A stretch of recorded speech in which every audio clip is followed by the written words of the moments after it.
IMF की मंजूरी की बहुत ज़्यादा टाइम लगता है। अब चूंकि हमारी मईशत तबाह हो चुकी है, हमारे रिजर्व जो हैं वो 2.9 अरब डॉलर खतरनाक हद पर हैं, इसलिए ये मुनासिब समझा गया कि ये एक वर्चुअल मीटिंग अगर हो जाती है तो उसके बाद किस्त मिलने में मैं समझता हूँ बहुत जल्दी मिल जाएगी। महीने नहीं लगेंगे बल्कि दिन लगेंगे। ये एक वाहिद चीज हमारे फेवर। हर रंग का आया, हर रंग नस्ल वैरायटी का आदमी आपको दिया हमने। अब आप सोचिए कि किसी ने जो बुनियादी माशी ढांचा है उसको तब्दील नहीं किया।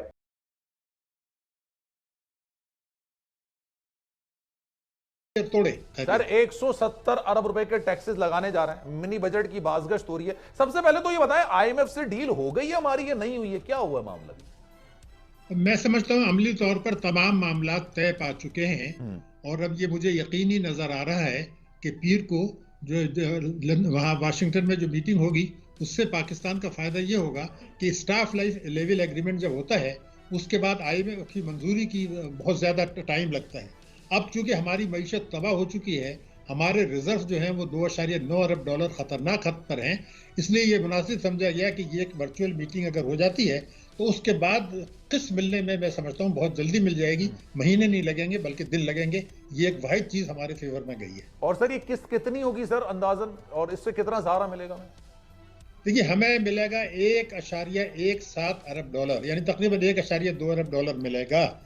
लेकिन इसके साथ साथ ये होगा कि आपके जो दोस्त ममालिक हैं जिन्होंने IMF को तहरीरी तौर पर यकीन दहानी कराई थी कि अगर IMF से मामला तय हो जाते हैं तो वो पैसा भी मिलेगा। इसका मतलब मैं वाज़ेह तौर पर आपको बता दूं क्या होगा।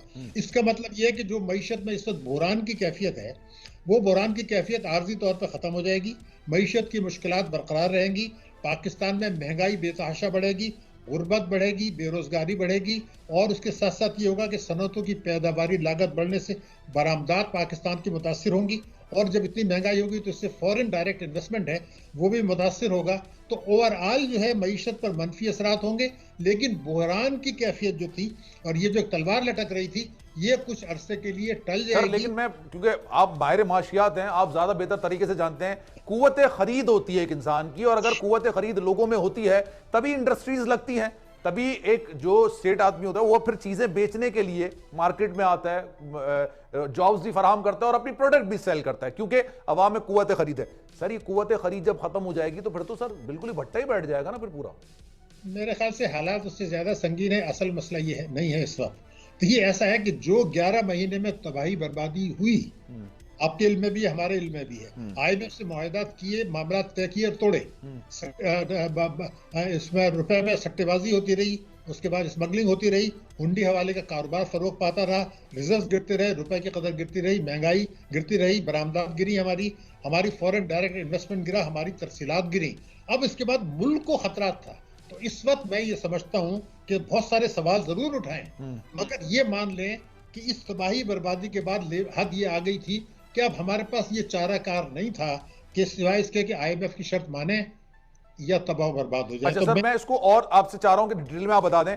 हम इस नहज पर पहुंच गए थे कि 15 दिन बाद हमें पेट्रोल खरीदने के पैसे नहीं थे, अजनास खरीदने, क्योंकि जाहिर सी बात है वीट भी बाहर से ही आती है, गंदम बाहर से आती है, तो उसको खरीदने के पैसे नहीं थे। यहां पर बहुत ज्यादा सूरत हाल खराब हो जाती है। ऐसा ही है साहब, आपके इल्म है कि दवाइयों की LC नहीं खुल रही, आपके बिल्कुल जो है वो वहां पर माल पड़ा हुआ है कई अरब डॉलर की LC की, ये तो चीज है।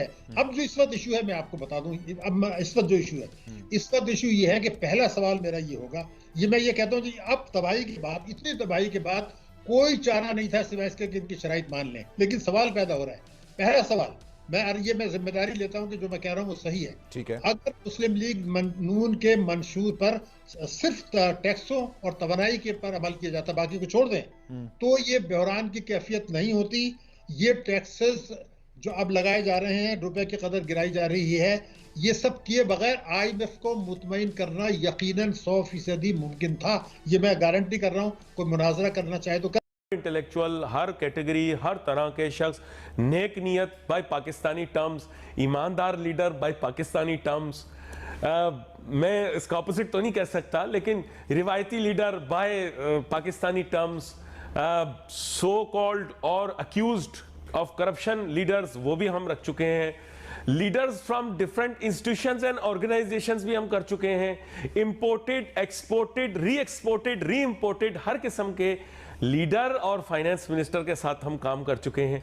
एक्सपीरियंस्ड, इनएक्सपीरियंस्ड, इमोशनल, अनइमोशनल, हर तरह के एक्सपेरिमेंटेशन के बाद हमें यह पता लग गया कि it's not a people problem, it's a resource problem. ठीक है, अब मैं आपके साथ थोड़ा जिरा करूंगा, इसलिए मुख्तसर सी तमहीद बांधूंगा।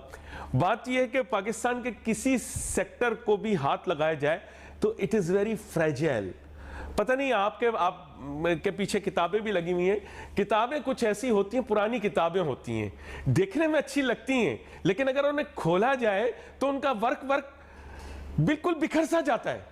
तो इसी तरह हमारी मईशत है, इसका अगर वर्क खोलूंगा तो सच आपको बताऊं कि वो आपके हाथ में it will turn to dust like ancient books. अब reality of the matter is कि आपके मुल्क की मईशत का ये हल या सलूशन है ही नहीं, आपको तो अनकन्वेंशनल हल ढूंढना पड़ेगा।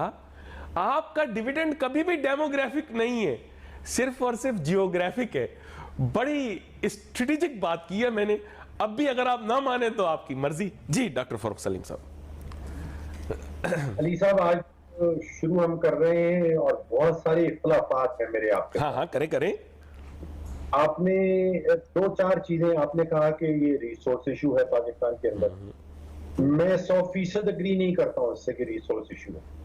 मैं समझता हूं कि हमारे पास किसी किस्म की रिसोर्स की कमी नहीं है। मैं समझता हूं हमारा प्रॉब्लम मैनेजमेंट का है।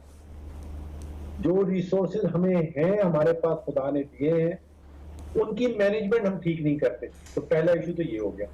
फिर आपने कहा कि हमारी मईशत की कोई भी कल, शायद आपने कहा सीधी नहीं। और उससे भी मैं एग्री नहीं करता हूं। अच्छा चलें, ठीक है, बताएं। जिस माशी सेक्टर के अंदर हुकूमत घुसी है, उस माशी सेक्टर का बेड़ा गर्क कर दिया उन्होंने। जिस माशी सेक्टर के अंदर हुकूमत नहीं है, वो बड़ी जबरदस्त चल रही है। मैं आपके सामने 3 एग्जाम्पल्स आप देख लीजिए। एक गन्ने की फसल है, एक गंदुम की फसल है और एक चावल की फसल। जो गंदुम की फसल है उसमें हुकूमत घुसी हुई है, अपनी सपोर्ट प्राइस बताती है, कोटा देती है, किस फ्लोर मिल में कितना आटा जाएगा। फिर एक वो पैस्को जैसा बीच में इदारा छोड़ा हुआ है, और जहां पे वो 3-4 लाख टन कहते हैं कि चूहे खा जाते हैं उनकी गंदुम। एक फसल ऐसी है जिसमें हुकूमत नहीं है, वो चावल है। आपने कभी सुना है कि चावल की किल्लत हो गई पाकिस्तान में? कभी नहीं होती। आपने कभी सुना कि चावल की कीमत जो है वो आसमान से बातें कर रही है? नहीं होता। चीनी की किल्लत होती है, गंदुम की किल्लत होती है। चीनी की कीमत आसमान से बातें करती है, गंदुम की कीमत आसमान से बातें करती है। दोनों सेक्टर में हुकूमत घुसी हुई है। तो एक तफरीक कर लें कि जिस सेक्टर को हुकूमत ने छोड़ा वो बड़ा जबरदस्त चला, जिसमें हुकूमत ने पंगा लिया उसका बेड़ा गर्क कर दिया और 23 करोड़ पाकिस्तानियों का नुकसान कर दिया। तो आपने तो हुकूमत को मेडूसा बना दिया, उसने जिस चीज को देखा वो पत्थर की हो गई। बिल्कुल ऐसे ही आप सोचिए। आपने कहा कितने बुजुर्ग खजाना आए पिछले 5 साल में, 6 तो आपने और मैंने देख लिया। हाँ, हर रंग का आया, हर रंग नस्ल वैरायटी का आदमी आपको दिया हमने। अब आप सोचिए कि किसी ने जो बुनियादी माशी ढांचा है उसको तब्दील नहीं किया।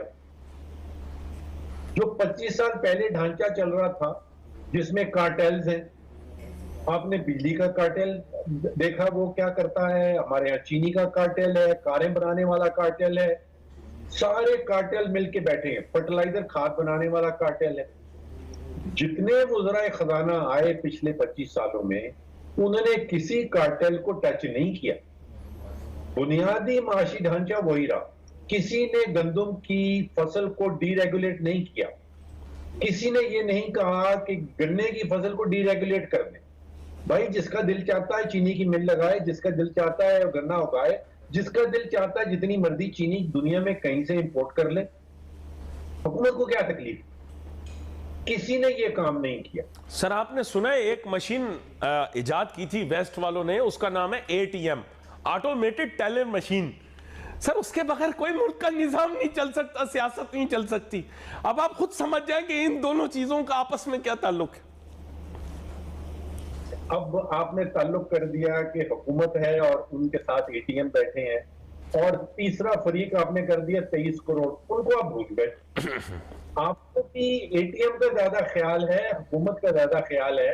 वो जो 23 करोड़ हैं, जो गेम जिसको हम कहते हैं रिवर्स रॉबिन हुड, आपको याद है कि वो रॉबिन हुड की एक कहानी हमें सुनाया करते थे कि वो गरीबों से पैसे छीनता था, लूटता था और गरीबों की जेब में डालता था। अमीरों से छीनता था, गरीबों में डालता था। एक हमारी हुकूमत है, ये रिवर्स रॉबिन हुड है। ये गरीबों की जेब से निकालती है और अमीरों की जेब में डालती है। और अली साहब, आपको भी या एटीएम याद रहते हैं और या हुकूमत और वो सियासतदान याद रहते हैं। वो 23 करोड़ पाकिस्तानी जिनकी जेबें खाली हो रही हैं, जिनकी